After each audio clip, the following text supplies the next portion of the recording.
Nouvelle Télé-Guinée, Gadel Jean-Lier. Chaque jour, tout jour à 4 h. Le matin à 8 h. À midi, midi tapant.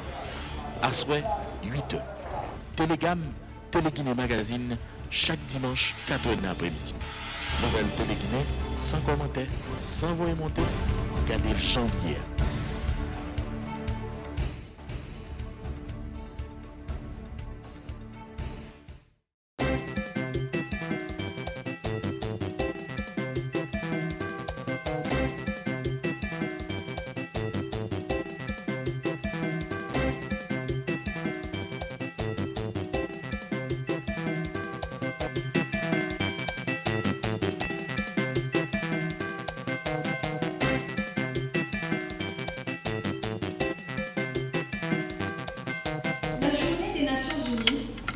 Marque l'anniversaire de notre charte fondatrice, texte historique qui incarne les espoirs, les rêves et les aspirations des peuples des Nations Unies. Chaque jour, les femmes et les hommes qui servent l'organisation s'attachent à donner à la charte un sens concret. Malgré les difficultés et les obstacles, jamais nous ne baissons les bras. L'extrême pauvreté recule, mais nous voyons croître les inégalités. Pourtant, nous ne baissons pas les bras, car nous savons qu'en réduisant les inégalités, nous redonnons espoir, nous ouvrons de nouvelles perspectives et nous renforçons la paix partout dans le monde. Les changements climatiques vont plus vite que nous, mais nous ne baissons pas les bras, car nous savons que l'action climatique est la seule voie possible.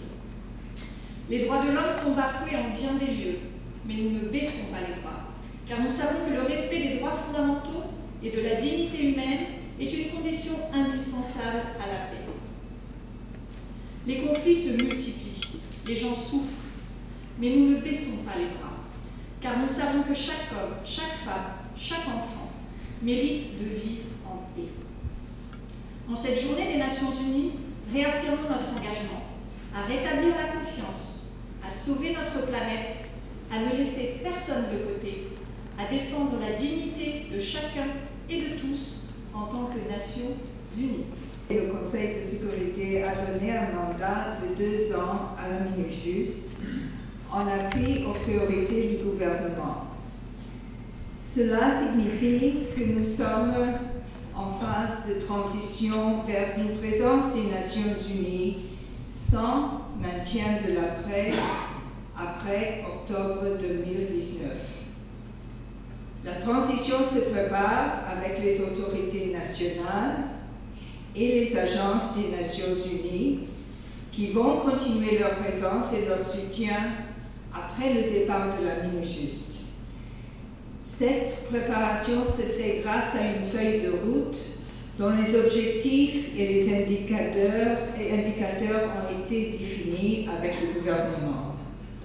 On sait où on va et ce qu'on veut atteindre. Aujourd'hui, j'aurais aimé partager avec vous quelques exemples qui illustrent le progrès réalisé avec les institutions autour des 3 mandats du volet de la MINUJUST. L'appui à la professionnalisation de la police nationale d'Haïti, le renforcement des institutions d'état de droit, et le suivi et la promotion des droits de l'homme. Pour la PNH, après 1 an de mise en œuvre du plan stratégique de développement 2017-2025, des progrès importants ont été constatés grâce à l'implication de tous les acteurs.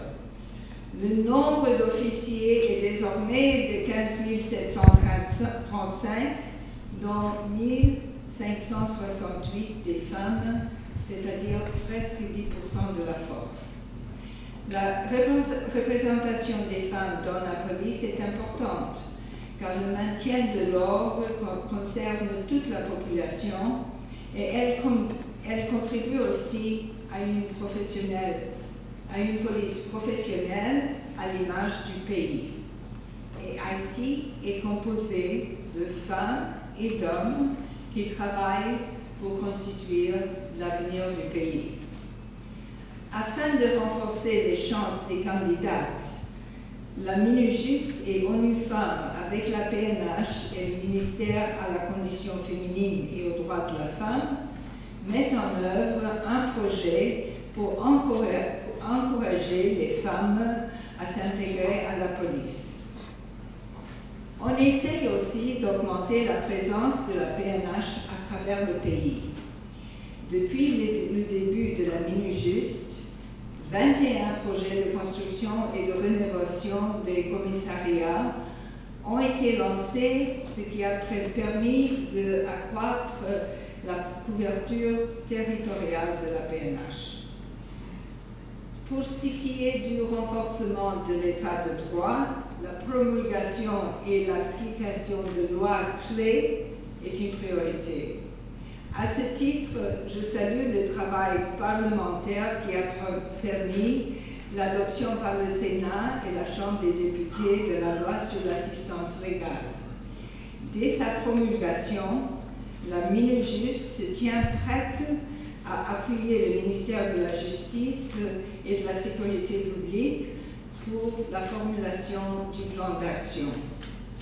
En parallèle, nous continuons de promouvoir l'adoption du nouveau code pénal et au code de procédure pénale. On fait cela à travers l'organisation de conférences dans les régions entre les parlementaires et la population. Sur le plan institutionnel, nous appuyons le ministère de la Justice et le Conseil supérieur du pouvoir judiciaire, notamment en ce qui concerne les inspections des acteurs judiciaires.